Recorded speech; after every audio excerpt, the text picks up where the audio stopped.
You would be irresistible, Aphrodite agreed.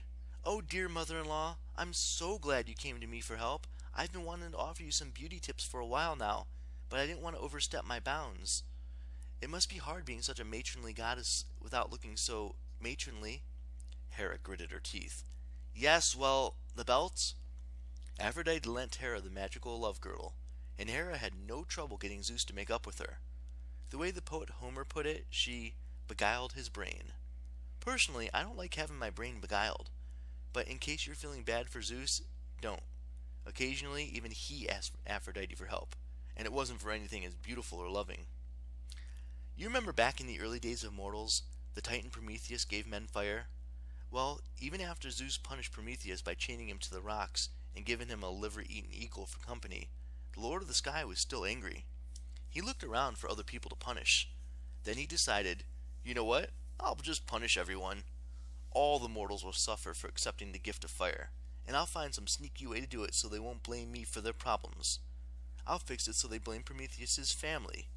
That'll make my revenge even sweeter.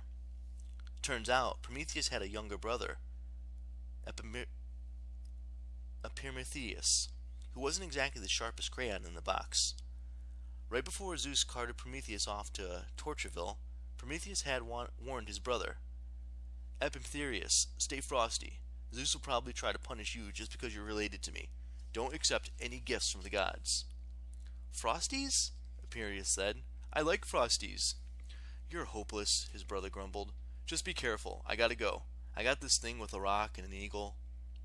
Zeus decided to send Epimetheus a booby-trapped present. If he could trick Epimetheus into opening the present, a bunch of evil spirits would escape and cause all sorts of trouble for mortals.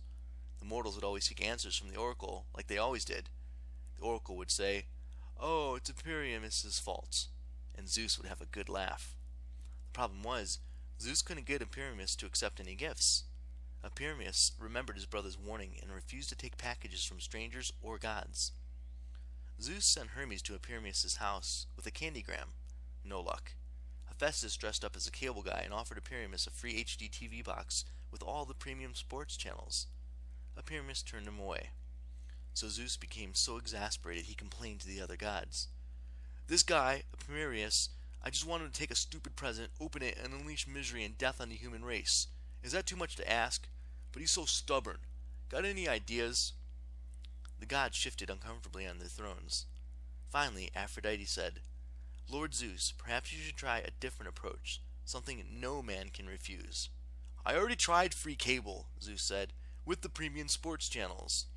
No, my lord, Aphrodite batted her eyelashes. I mean love. Perhaps Epimetheus needs a wife. If you could place a wife in his household, she could accept the gift you wish to send. If that's all handled correctly. I love this idea. Actually, Zeus hadn't heard a word she said. He was too busy staring at her and thinking, wow, she's pretty. But all the other gods were nodding, so Zeus figured her plan must be good. At Aphrodite's direction, the gods created the perfect woman from scratch. Hephaestus provided the clay and the technical know-how to build her body. Athena gifted her with cleverness and curiosity. Most importantly, Aphrodite instilled her with beauty and charm to make her irresistible. They named her Pandora, which loosely translates as all the gifts or the whole package. Some stories say Pandora was the first woman ever, and that before she came along, all humans were male. I don't know, that sounds kind of lame and boring to me. At any rate, she was a perfect 10. Aphrodite made sure of that. Pandora would be the god's ultimate weapon for making mischief. The gods led Pandora to Epimetheus' front porch, rang the doorbell, and ran away giggling. When Epimetheus opened the door, he saw this beautiful woman smiling at him. Hi, I'm Pandora, and I love you, said Pandora. Can I come in? Yes, said Epimetheus. He totally forgot about Prometheus' warning. No way could this gorgeous lady be part of some trick. Epimetheus and Pandora got engaged faster than you can say Vegas wedding. The gods weren't invited to the ceremony, but Aphrodite dropped off a gift because it was addressed to Pandora. Epimetheus could not refuse.